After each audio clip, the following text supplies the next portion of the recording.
In its latest desperation to prop up its deteriorating war economy, the Russian government is starting to loot its own banks, its domestic financial sector. They have begun issuing more and more government bonds. Russian banks are then forced to buy those bonds rather than issuing mortgages and business loans, essentially shutting down cash out to the public for economic growth. Circulation of Russian government bonds has now increased more than 400% year over year, and it's getting worse every day.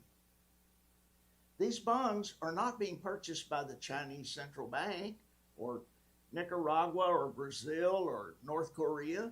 This is the Russian government sucking cash out of their own banks by forcing them to buy government bonds.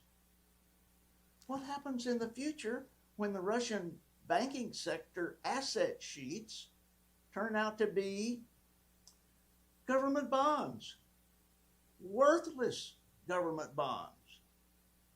And what is the Russian government doing with this money? They're turning it into artillery shells and missiles and glide bombs and vehicles and blowing it all up. We are witnessing complete and total destruction of Russian assets.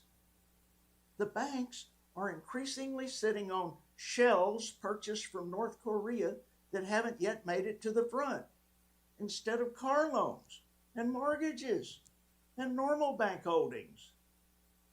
Why is our media not exposing the true picture of the Russian economy?